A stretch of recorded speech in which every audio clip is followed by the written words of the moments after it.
Welcome to ZIPS Nation Insider. My name is Jacob Farrar. ZIPS Nation Insider is powered by Fear the Root Collective and Bryant Heating and Cooling. Here with Grant Bogdan. How's Grant, it going? welcome back for another week. Back in the Learfield suite. Back in the Learfield suite. It's been a few weeks, actually, probably about a month since we've been in. Probably a whole month. When soccer was going on their run in the Big East tournament. That was the last time we were here. So what's been going on campus in ZIPS Athletics the last week or so? Very busy week this last 7 days. If we want to start with men's basketball, obviously big game yesterday, but before we touch on that, I think it's important we go back to last week. Big win last Saturday at Eastern Michigan. Final score 105-81. This marked Coach Gross's 150th win as the head coach of the basketball team. So congratulations to Coach Gross. By the way, it doesn't feel like it was that long ago that he got his 100th win. Like it was when he was with the Zips, he got that. So it's amazing what they've done in the last couple of years to go from 150 to, I mean, it speaks volumes to the coach that he's been. 100%. So congrats to him. 7 Zips were in double figures in that game. James Okonkwo, 17 points, led the team. Tavari Johnson had a double-double, which, get this stat, the first double-double in points and assists since Lauren Christian Jackson in 2011. Yeah, no, 2021. Really? 2021. Yeah, he was here. He was here just a few years ago. Maybe I got my information from the wrong source. 2021. But still, with that being said, 4 years, point guard, and we've had some pretty good point guards. Xavier Castaneda, and then obviously Tavari. So yeah, it's been 4 years since we've had a double-double by a Zips player. Think about Enrique with rebounds and double machine. Yeah, but it was nice to see Tavari get that accomplishment over the weekend. So huge win there, which I think propelled them to what happened last night, be able to come back. Huge comeback win yesterday against Toledo, 85-78. They were down 12 going into halftime. So I heard there were people that left at halftime. There were maybe just me that left at halftime with some other obligations. Well, that's we can tell your level of fandom then, I guess. No, you other obligations, but yeah, it was definitely the tale of two halves.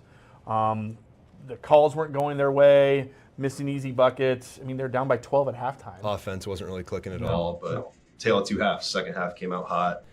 Nate Johnson, who was on the podcast last week, 28 points, career high. And then Amani Lyles, also career high with 16 points, leading them to that win. So I wanted, we asked Nate last week what he gets more thrill of, either dunking the basketball or a three-pointer. He had both of those during the game. He had some sweet dunks. But yeah, it was great to see him. And again, I'm not saying that coming on the podcast leads to success, but we've seen that a few times. It's trending in that direction at this point. We've seen that a few times. So awesome. Great win for them. They're going to be at home this Friday against Ohio. It's going to be nationally televised on CBS, so make sure to come out and support. It's interesting, this early MAC schedule, the amount of just powerful home. I mean, Toledo's a powerhouse. Ohio's a powerhouse. I mean, they got some big games right off the bat. And so we'll see. But again, last night we saw down at half resilience, and then they can play defense and they can shoot the lights out. I mean, those are key attributes you want for your team during the regular season, but especially in the postseason. Those are the type of wins that fuel you for March for postseason play. 4-0 in the MAC, number 2 based off of record, but I think there's three teams at 4-0, but we'll see what happens this weekend. Awesome. Let's jump over to women's basketball. So this last Wednesday, as we were recording the podcast, they were tipping off over at the Jar. They beat NIU 73-71 last week. So great win for them. Zakiya Rashid had a career high, 21 points, 7 threes. So huge game for her. Shelby Brown with a double-double, and then they never trailed in that game. So it was a really dominant win for them. Yeah, I'm glad you said Zakiya Rashid. I want to give her a shout-out. She's been with the team the longest. So she was in the Coach Jackson era, Coach Ginsler era. She has just really come onto her own. She had 4 three-pointers in the game over the weekend. So she's just been lights out recently. Awesome. And then, also on this past Saturday, they beat Eastern Michigan as well. So they're kind of on a little hot streak now, 2 games in a row. Emily Hall led the way, 17 points. And then Maddie Vasicki, another person who we've had on the show as well, 15 points, career high. So let that be something for all of our guests, that there is this, knock on wood. If you're going through a slump, come on the show and maybe things will turn around. So their next game is Central Michigan, actually tonight, happening over at the Jar. Yep. So, Yep. Great week for Zips hoops all around. So also we had swim team. We're excited. Our guest is from the swim team.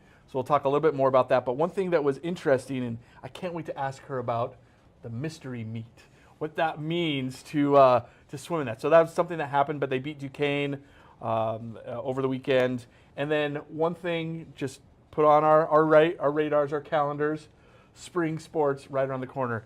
Softball is 3 weeks away.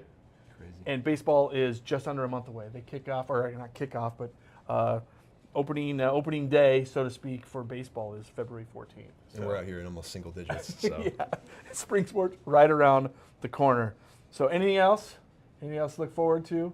Awesome. No. Okay. Busy week, and Busy week. go Zips. Go Zips. All right, let's bring on our guest. Come on in, Abby. How you doing? Good. Is How Abby are you? okay? I know Yes. everything says Abigail, but I want to make sure. Yeah, most people call me Abby, so Abby. that is perfect. Perfect. So I was going to ask about the mystery meat later, but since we just talked about it, what the heck is the mystery meat, and how do you prepare for that? That was my first time ever doing it as well. So going into it, we kind of all decided that we just needed to have fun because there's no really real way to prepare for a meet where you find out what you're competing about 20 seconds before you dive in the pool. So really, 20, like, as they're announcing your name, that's when you knew, I'm going to be racing in this.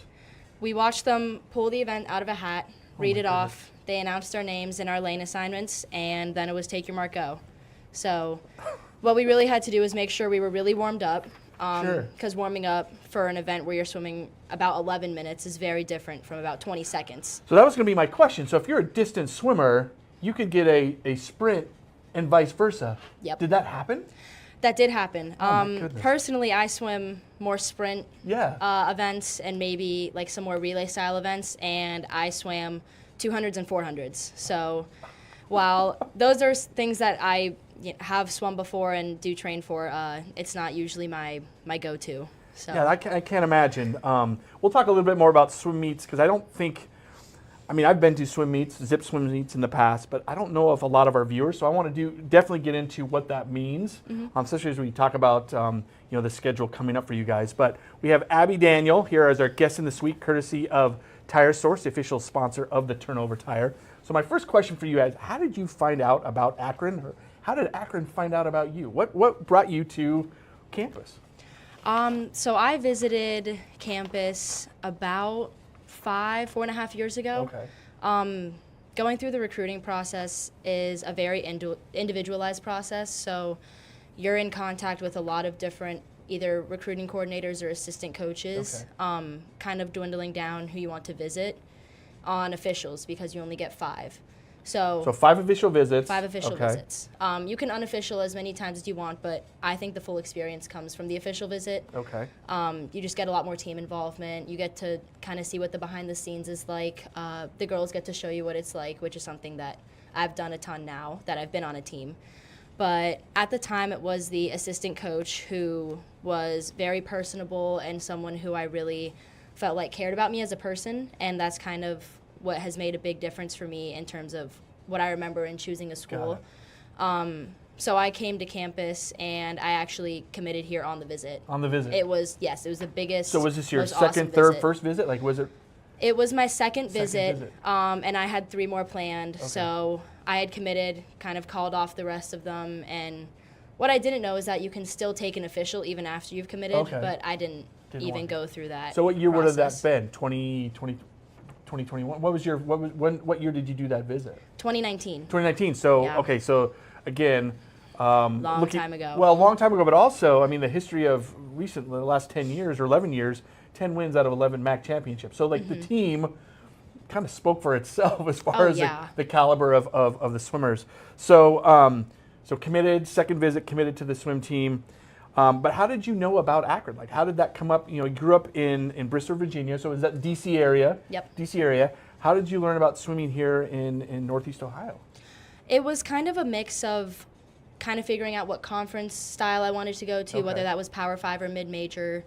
And I wanted to take my big pick. So I had talked to a couple other Power 5 schools, a couple mid-majors, and was just trying to really figure out what I wanted. And Akron being, consistently a top mid-major school, when I had been in contact with them, that was something that I had told myself, like, I don't want to let go of that. Yeah. You know, I want to explore that, see what it is. And just kind of through process of elimination, looking at programs, you know, the school aspect of it as well, it dwindled down pretty quickly. I was a junior when I committed, so it was a very relatively fast process for me, but I have not regretted it once since being here, and, you know, I'm in my last semester here, And you've had success. So, I mean, obviously there was a great match between you and the team and you, so congratulations on that. So growing up in the D.C. area, and those that follow swimming, Katie Ledecky from D.C., was she an influence for you at all? Like, I know it's different, she did different events, so she's more distance, but, you know, what was that like, you know, her, with her success, you growing up in the D.C. area, was there any,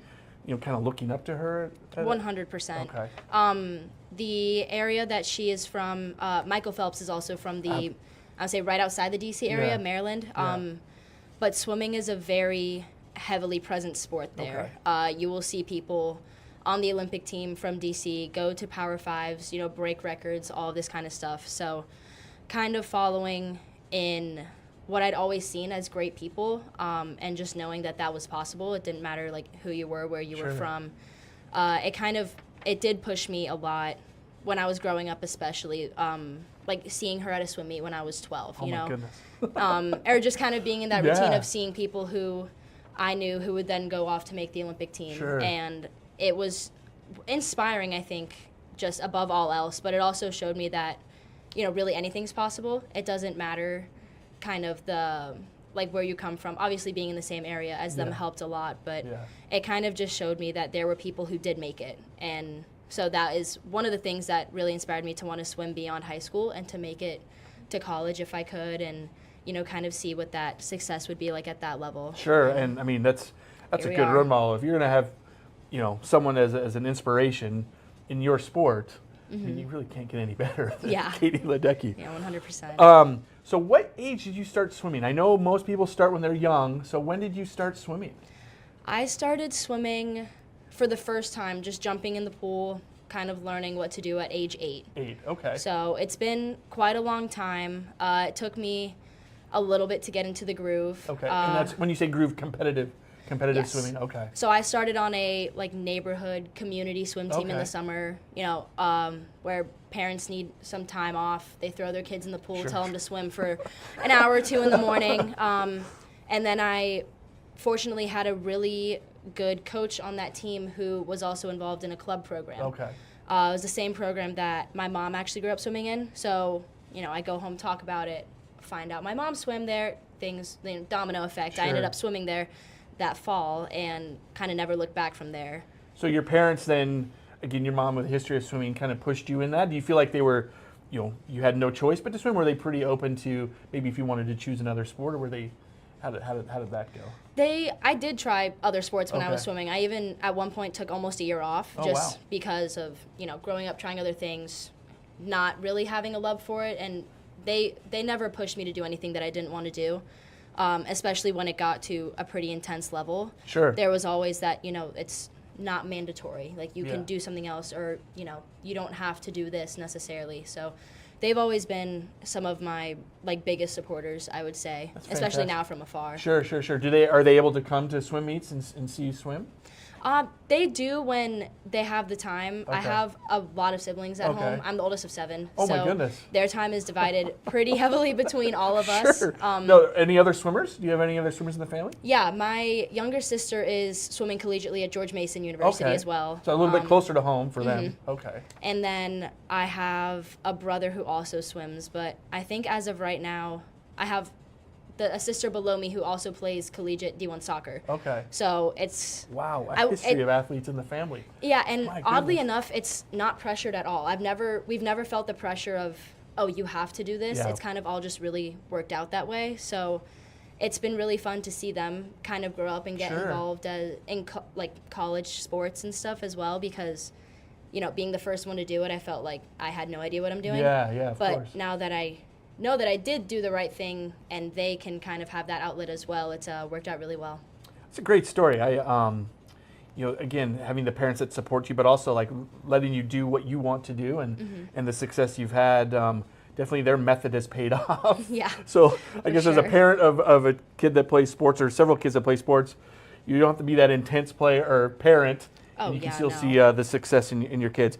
Let's jump back to a little bit of the process to come here.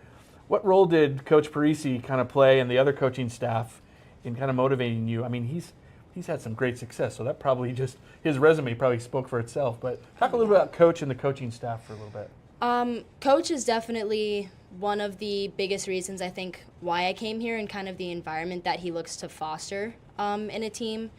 The results do speak for themselves on paper. You know, you see these times being thrown down, especially at a school that's a mid-major school, Sure. you know, nationally ranking times. And it kind of begs the question, like, what are they doing that's maybe so different from other people, or how are they doing that here? And he is someone that really likes relationships with people. Yeah. So it's kind of almost bringing the best out of the people that he brings in. I think that's something that he stands really heavily on. The first time that I kind of experienced that is during recruiting, when we're doing calls, doing that, but it was always over FaceTime. Okay. So there was always that face-to-face connection, like seeing the person for Yeah. who they are, and not just, a phone number that they dial. So, and I've witnessed this through now all the coaching staff, all of their recruiting calls, whether I've been on them, Sure. helped with them, or seen them do it. Like, it's always a FaceTime call, and it just makes it that much more of a difference. And it kind of only builds from there once you are on the team here. Yeah. So that there's a very personable aspect that he brings, and caring about you as a person as well, that I think brings out the best out of a lot of people. And he's fostered that.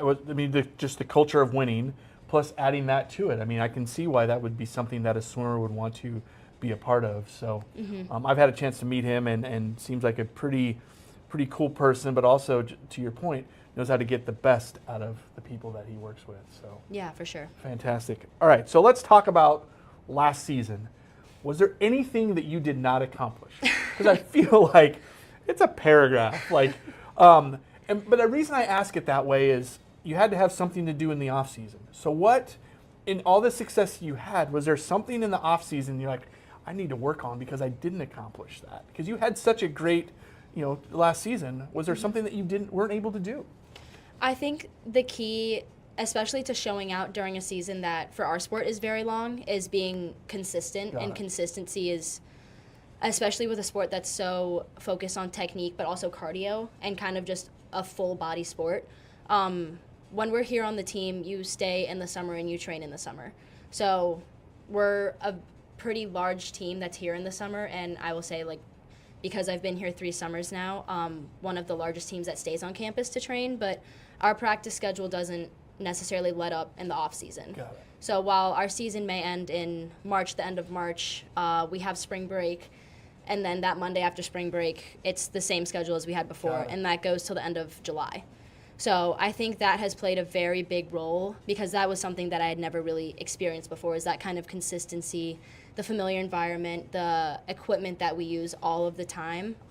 It really builds on your skills, your endurance, your ability to race, and that is something that we do all through the summer too, is we keep racing, we keep in that routine. Got it. And while it doesn't really get easier, it makes it easier to be better. Got it. If that makes sense. Yeah. If the intent is there, if you're someone who's disciplined every day, if you have something to work on, you will improve. Got it. And I think that's where the results kind of speak for themselves, and where people can kind of exceed anything that they maybe Got it. thought about themselves. Got it. So like last season, if you had told me that I was going to be able to do all that in high school, I probably would have started crying or called you crazy or Sure. ran away or Sure. something, because that has really shown for itself, building since I've gotten here. Got it. Yeah, it's just amazing to see. Like I said, you look in your bio, it's pretty long, but obviously you need something to work on for this season. You don't want to just relax and rest. So it's basically just that constant improval, so to speak, or improving. I don't think improval is a word, so improving. So I get what you mean, though. I understand what you're saying. thank you, I appreciate Yeah. that. So this season, you've been named the MAC Swimmer of the Week twice, 2 times. Now, was it in a row, or was it separation between? Off the top of my head, I don't believe it was in a Okay. row. I don't think we've had meets really like back-to-back weeks. Got it. They've been a little more scattered in the fall, but right now we're in a 4-week stretch of back-to-back competing weekends. So it's going to be a grind for this whole month of January. I think we have 4 competitions. Yeah. So, and then your last one's at the end of this month, and we'll talk a little bit about that in a sec too, and wanting to make sure that we get some fans to come. But so that MAC Swimmer of the Week twice. What has that recognition meant to you? You know, it's interesting. Swimming is a team sport, but it's also very individual. How does that kind of translate into the team? You know, again, these individual honors. But again, you're a swim team. Any thoughts on that? And what do you attribute that success, or at least how does the team influence, you know, to have that personal success? Yeah, for sure. So yeah, every time you step up on the blocks for an individual race, it's you. It's your work you've done. It's what you are showing people that you can accomplish, what you can do. But when you're in the pool with, you know, your team every single day, they're the ones who help lift you up there. So while those times and maybe those accomplishments, like you said, like Swimmer of the Week, being recognized for that is a reflection on what you've been able to do for maybe a minute, 2 minutes in the pool. Those other, what do we have, like 15 workouts that we have during the week is a reflection of kind of what a group of people is able to uplift themselves to. That's a really great answer and really great thought of, you know, that Swimmer of the Week is just the tip of the iceberg to what happened, you know, leading up to that meet or whatever that competition was. And that's where the team element comes in. So yeah, while it's an individual recognition, you need the team in order to push yourself to get to that success. Is that kind of what? Oh yeah, I would not be doing anything that I have ever accomplished if it wasn't for the team that I have been on or the team that I'm on now. Oh, fantastic. It's, I would say it's probably one of the most boring things ever to swim by yourself for 2 hours. So just the social aspect alone is enough to make me want to be there every single day. Yeah. But it really is doing everything for the Akron name. You know, like you want to be a part of throwing another banner title up on the wall in the ONAT. You want to be able to throw down a record and put your name up somewhere, but you want to be a part of letting everyone be a part of that as well. So then that means, so obviously you can be an individual MAC champion, but also, so my guess is, and I'm making an assumption here, that you're more excited about the team MAC championship than the individual. There's no other feeling than, you know, you eat, swim, dive, live, breathe with these group of girls that, you know, you just spend so much time with, and then to have everyone look each other in the face in the moments where I know where we've won something like a MAC championship, like that is what I'm going to carry with me for the rest of my life. And that is you've done it every year. So. Crossing my fingers for a good one this year, but there's just no other feeling like it. Like you're standing on a podium and looking and having them cheer for you too. That's like really awesome as well. But you know, when we get to look at the ring that we all got, or just hearing them announce University of Akron, like when they're announcing a championship, is like exceptional. And then jumping into the pool. My favorite part. It's so fun. Throwing on a T-shirt, jumping in. Now, do you jump in with the trophy? I think you jump in with the trophy too. They slide the trophy in. Do they? That one, yeah. I don't think I've ever heard them throw the trophy in or something. But everyone's jumping in. Coaches, everyone's jumping in. Everyone's jumping in. All the staff that we bring, you know, athletic trainers, massage therapist, coach. I believe last year our past AD jumped in with us, and it like you can get everyone behind you. That just popped into my head. Oh man, crazy. So with all this success, team, individual, do you have a favorite moment of your time here in Akron? I don't know if I have one. There are probably 10 that just popped in my head right now. One of them being, or some of them being when we have one max together as a team. One MAC. Okay, MAC champ. One MAC together as a team. Obviously, some of the swims that I have done that, you know, I necessarily didn't really expect, or, you know, making an NCAA final, that pops in my head. But there's also times, you know, watching people do things that they never thought that they were capable of, and cheering for them, screaming for them, and that kind of a reaction too. Those pop in my head. Yeah. So there have definitely been a good handful of moments in my last like 3.5 seasons here. But I would say that if it does boil down to one, it's probably when we all get to jump in the pool or after winning MAC and stuff. Sure. All right, so as far as events, and again, correct me if I'm wrong, I'm just going off of what I read. So 100 fly, 200 individual medley, and then some relay events. Am I missing anything from events that you do? Besides the mystery meet event. Yeah, besides those ones. I generally compete the 200 butterfly as well. Okay. But I've also competed the 50 freestyle at a meet like conference last season, so I'd say there's a good 3 or 4 that I kind of dabble. Do you have a favorite? I love the 100 butterfly. 100 and butterfly. I love the 200 individual medley. Okay. Those are the 2 that they're near and dear to my heart. Okay. And have you been doing those since you were little on this neighborhood swim club? A little bit, yeah. Okay. I definitely grew up doing them, but I was actually recruited for an entirely different stroke. So I was recruited to swim breaststroke. I got up here, did 1 breaststroke practice, and coach told me I was never doing that again, and completely switched what I swim, and it worked out. So I kind of let's talk have about that for a experimented second. all of them. Was there a fear that, oh my goodness, I may have made the wrong decision? Oh, no. Okay. And so that you was trusted, something that I loved. You trusted yes. coach right off the bat, even though he's saying, this thing you've been doing your whole career, you're never doing that again. Yeah. I had, like the individual medley, that was something I'd pretty consistently swam, but that wasn't necessarily the focus when I came up here. But training for the same, 3 events for 4 years straight can get pretty repetitive, and I don't want to say boring, but it can get pretty boring. Sure. So that was another big thing, honestly, when I was getting recruited was, will I be able to swim more than just 3 events? Got it. And he said, absolutely. Like, that's something that we push everyone to do. And that was a big selling point because, you develop, like, your stroke in one way, it can kind of carry over and help you in another way. Sure. So having that flexibility and that variety is something that I really, really enjoy. So we're here with Abby Daniel on the women's swim team here on campus, University of Akron. So Abby, let's talk a little bit about out of the pool. Mm-hmm. We often say off the court, but let's say out of the pool in this case. So what's your major? What are you studying here on campus? I'm studying exercise science. Exercise science.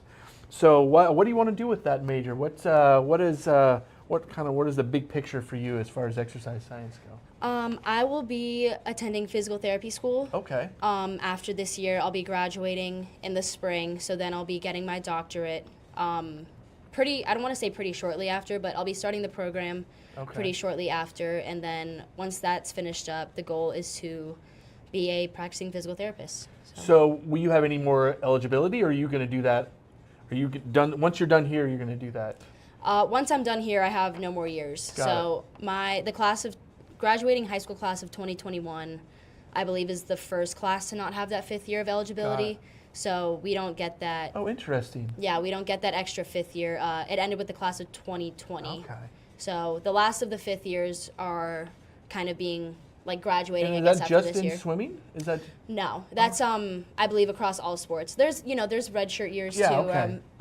Those kinds of things. But in terms of the COVID year, my class is the first one. Got it. After the couple that have been before us to not get that.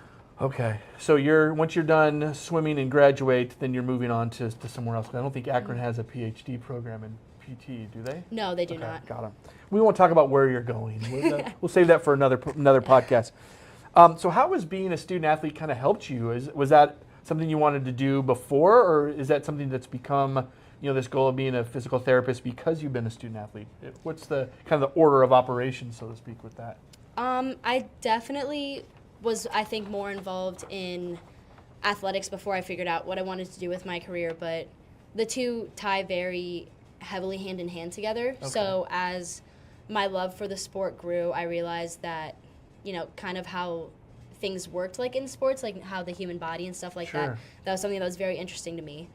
And just kind of doing a lot of like exploration and what that might entail. It led me to physical therapy or working in rehab and that kind of thing. So it was something that I think about halfway through high school, I started really heavily looking into, and haven't switched it since then. So, Got it. I crossing my fingers, that is actually what I end up doing and what I would love to do. So, but I think I'll figure it out pretty quickly once I get into that program. So how have you been able to balance, as you mentioned, swimming at Akron is a year-round, during the summer, how have you been able to balance, the requirements in the classroom and swimming? How have you been able to balance that? It's a lot of time management, which I think I've learned through experience of how hard it is. Sure. It's not really something that you read in a book and you're like, oh yeah, that's cool. I can, balance being a student athlete and being a STEM major, all that kind of stuff. You kind of figure it out as you go along. Yeah. So starting out, it was definitely very tough, like kind of getting into those heavier classes, doing 3-hour labs, but having 5 hours of training at some point before that. It teaches you a lot about the importance of sleep and like your own mental health, self-care, that kind of thing. Sure. And just really making sure you put yourself first and not letting anything or everything kind of consume you at any Sure. point. But it's been pretty good so far here. Especially in the exercise science department, the professors are amazing, and they will help you with anything you need. There have been times where I'm gone for a week at a time. I'm back for a week, then I leave for a week again, kind of in the middle of exams, and they've been amazing and helped me get to this point. So I do want to shout out them if any of them are watching, because they have definitely helped me succeed in this realm. That's fantastic. So, student athletes, we've had, this is our 18th show, so we've had a number of student athletes on. You're influencers of some capacity. How have you been able to leverage platforms like social media to help kind of with your professional aspirations or almost, quite frankly, push your brand, Abby Daniel? Talk a little bit about that. Is that something that's of interest to you? Yeah, and I think especially in the recent years, I would say probably since COVID, how much has exploded.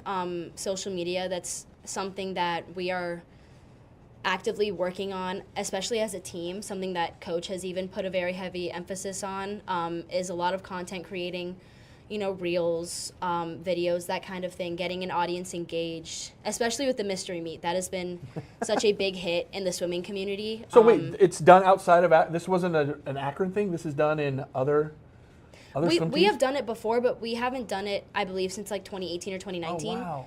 But it's not typically done in swim meet style. But there has definitely been a big push in getting the brand of swimming and even like swimming and diving out there, because it's not typically a sport during the years that generates a whole lot of income, but yet it's the most watched sport in the Olympics. Absolutely. So absolutely. during those time periods between the Olympic Games, the push for content, the push for people watching, people being invested is very big. Yeah. So when it comes to social media, at least on, my end, I try to be someone who republishes what our team is putting out there, or who posts my own content and can just, even if it's people like from home that I went to high school with, just putting that image of swimming and diving and, hey, look at what we're able to do kind of out there for the world. I mean, the best case scenario is a kid from the DC area follows you, sees what you're doing and becomes inspired and wants to be a swimmer as well. I mean, that's kind of, kind of one of the positive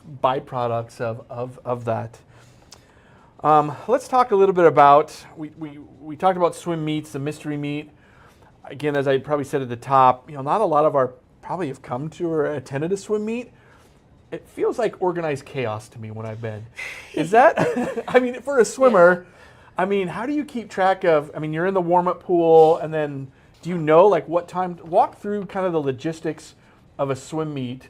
I don't think a lot of people have that experience. I mean, and I've been to one, and I still don't understand it. So. Yeah, no, for sure. At least from the athlete side of it, you are in a meet and you're competing, you're racing for a total of a couple minutes. But the process for that starts about 2 hours before. And that starts with things that you're taking, such as either caffeine or some pre-race, like maybe you have a pre-race ritual or something. Like I try to we'll eat. ask you about that in a second. Okay, yeah. I try to eat something so I'm not, getting hungry 2 or 3 hours later. So there is a whole process that every athlete kind of figures out what they want to go through and what primes them for the best race. But it starts with a lot of team meetings, recapping what's about to happen, the events, the people that are swimming, the order of events, kind of the timeline. Knowing the timeline is probably the most important thing. So you want to know exactly down to the minute when you're swimming, or estimated minute when you're swimming, because that is how you time out the rest of the events that occur. Got it. So there's usually some sort of a warm-up, like an on-land dynamic warm-up, something to get the body moving, get some blood flowing. and then your warm-up is also individualized to you. Okay. So I'll save the personal, I guess, steps for later, but then it usually involves getting warm, staying warm, listening to music, if you have to chatting to someone, talking to coach, and then everyone times out kind of when they're going to go behind the blocks, how much time they need. They'll race, get out of the pool, kind of immediately recap right after their thoughts because that's just when it's most fresh, and then get back into the pool to do a cool down. So you want to, bring your heart rate down, bring your body temperature down, keep blood flowing. You don't want lactic acid buildup. Got it. So that whole process is probably, I'd say, like 3 hours long. So really, it's 3 hours for to your point, a 1 or 2 minute. Yep.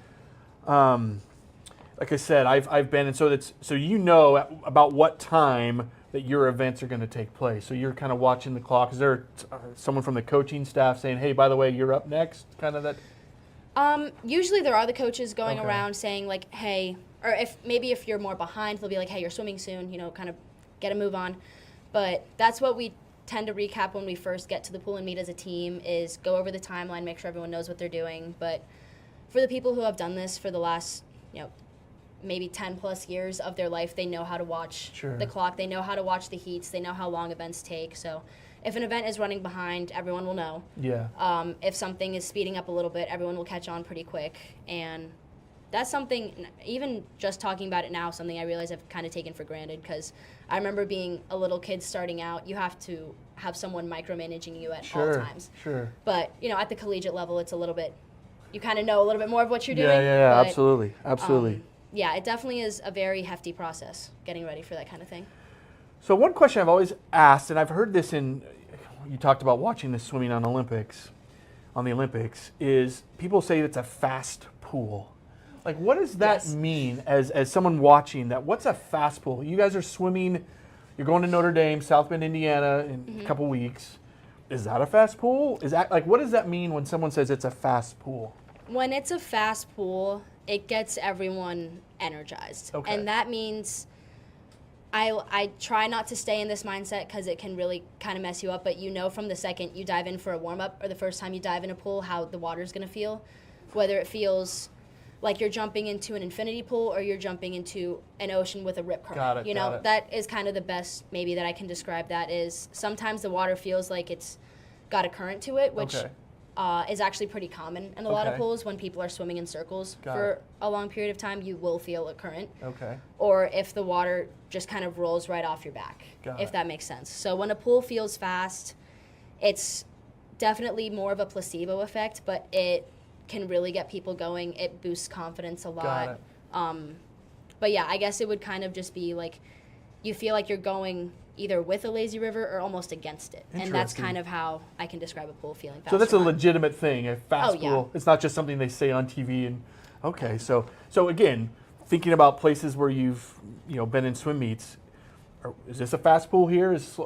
This is a fast pool. Okay. And I will say that after talking with Coach, kind of doing some research, there's physics behind it, actually. There's physics in the depth of the pool at certain points. Interesting. In the types of gutters that are on the side, whether water's hitting the side and bouncing off or rolling over a gutter, it makes a difference. And then also, we have a very wide pool, so our lanes are very wide compared to other pools, so that there's a lot less water being broken up, if that makes sense. Yeah. There's a lot more space for it to just kind of sit. Okay. And also the way that we have double lane lines when we race. So when there are waves, it's being stopped by 2 lane dividers versus 1. Interesting. It comes down to the littlest of things. And I say that it's not something you think about, but when you get talking about it, there are so many things that play So into have you it. ever walked into a swim meet, look at the pool and like, okay, I know what I need to do, and adjustments that need to be made based off of just the physical nature of the pool? Oh yeah, there's been pools that we've competed at that are at their deepest 4 feet deep. And so just imagine diving into a pool that's 4 feet deep, you're starting above the water. So it messes, you may not hit, but it's something that's in the back of your mind. Oh yeah. So, but then diving into a pool, that's deeper, has more space, it's one less thing to worry about. I wouldn't say it necessarily takes over your mindset, but when we have been in situations like that, we've had to adjust and warm up kind of the things that we usually would do at our pool, and adjust them a little bit, the depth of how deep we're going off our walls, how much we're kicking, and just like little things like that. By the way, I hope you don't mind that I'm asking you all these nerdy swim questions, but it's something that, again, I think a lot of us have watched swimming on TV, but have no idea of some of these type of elements. And so I appreciate you sharing that. Yeah, of course. Let's, the other thing that this team does that I'm aware of, so I know that you guys over the Christmas holiday break, you do a retreat down to Florida. Yep. Talk about that trip, because it seems like, it's work. It's not a vacation. It's not a vacation, but what that does for the team, setting yourself up for, obviously it's the season has already started, so it's not like it's at the beginning. Talk a little bit about that retreat that you guys go on that trip. Yeah, so we actually just got back. We call it our Florida training trip every year, and it's something that a lot of college programs are very fortunate enough to do. We see a lot of teams down there when we're down there as well, but it allows for all of us to be together and keep training. It's at a time that's right after our mid-season meet, so we're kind of ramping up the intensity, the yardage of what we're doing, and it kind of just provides us an outlet to be in the sun in Florida and also just really be grinding it out. We're doing 2-hour practices every single practice, basically, so when we have doubles, that's 2-hour practices in a day with an hour and a half of CrossFit or lifting worked in there. So it is probably the furthest thing from a vacation, in the most vacationable spot ever. And do you guys go to the same spot every year as a team? The place we went this year is somewhere that we went my freshman year. Places book up fast, which is what we have figured out. So getting the same spot is relatively difficult, but it's something that they try to do, or at least the same area. Got it. But it allows us also to come back from Christmas, spending time with our family and just really get to bond with each other again. Just to get to be with each other. You're sharing a hotel room with either like 2, maybe sometimes up to 4 other people, depending on the room you're in. You're cooking together. You're, going out for ice cream together. You're tanning together. All of that good stuff that Florida and time off kind of brings. You don't have to worry about school.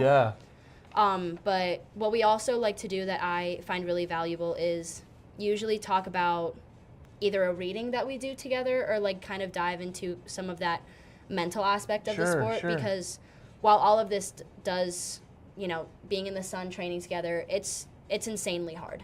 And 10 days spent in a row together and just doing the same thing every single day is very mentally tough. So there's also that aspect, and I think that the talking and the readings that we do together as a team really help build us up for when we're coming back here to Akron and we're thrown into, competition season again. Got it. What other, I think, do you guys do something preseason as well? I think there's a retreat that you guys do. To your point, as far as a team, it is an individual sport, but these are the ways that you grow the team.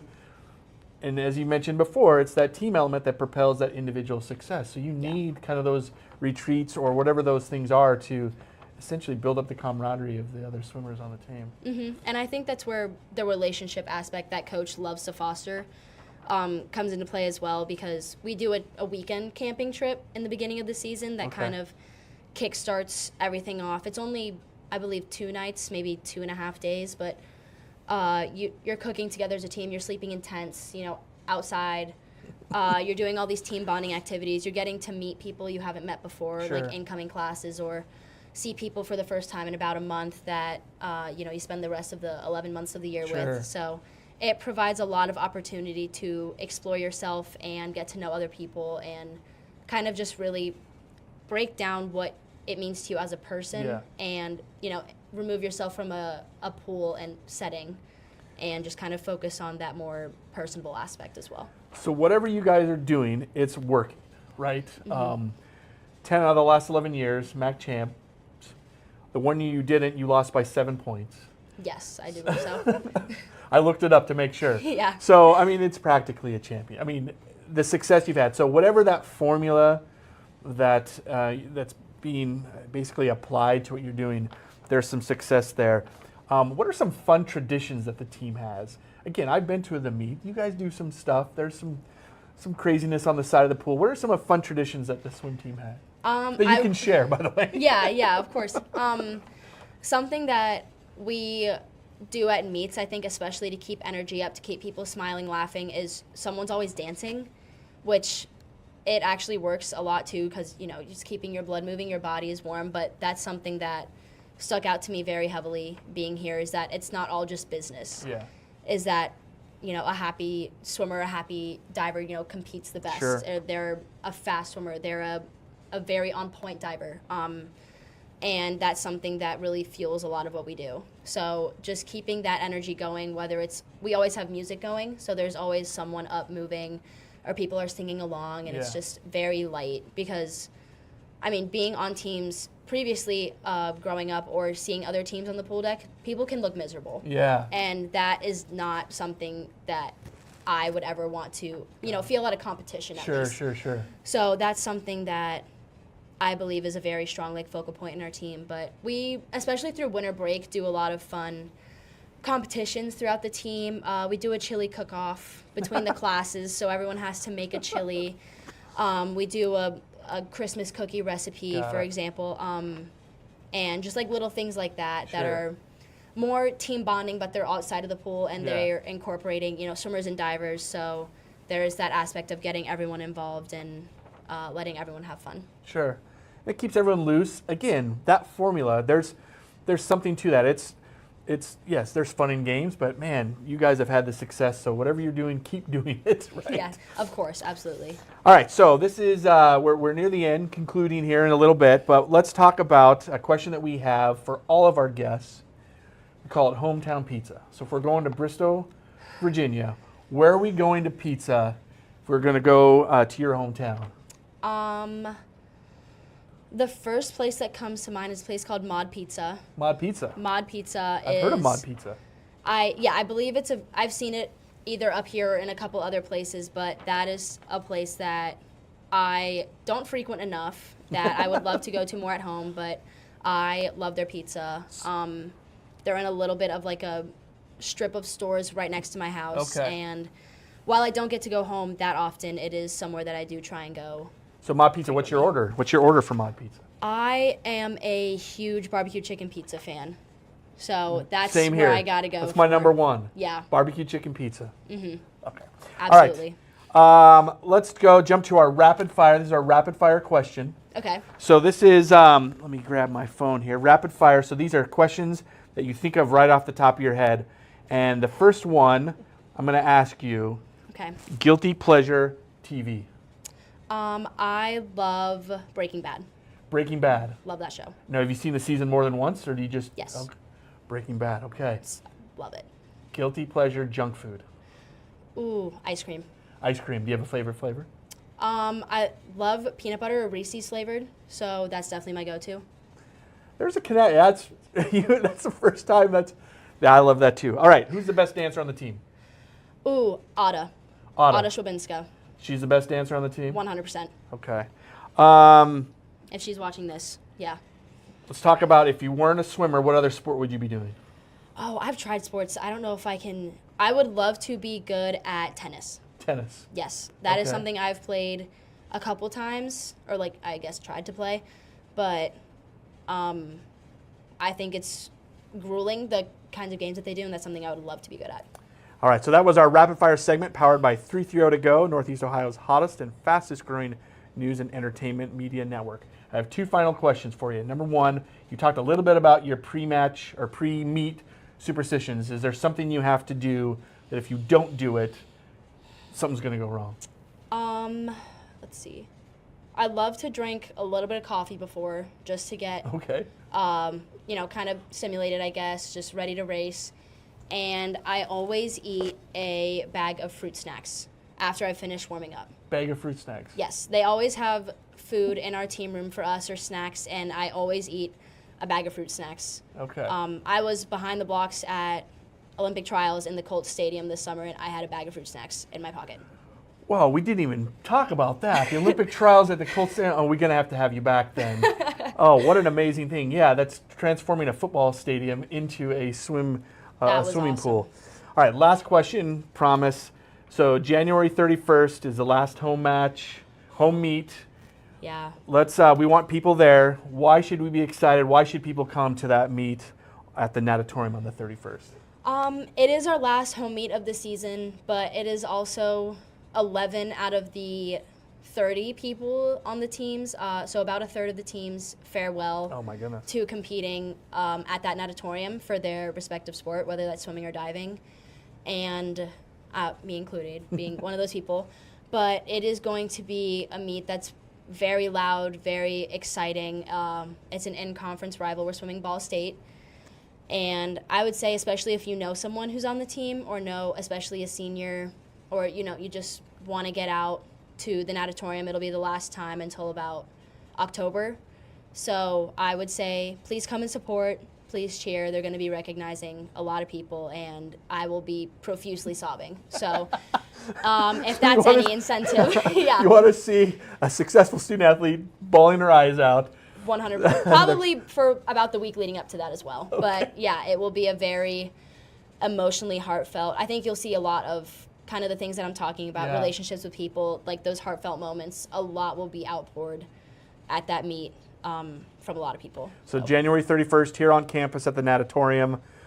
So thank you, Abby Daniel. Yes, thank of you course. for coming. Welcome, or we appreciate you being on ZIPS Nation Insider.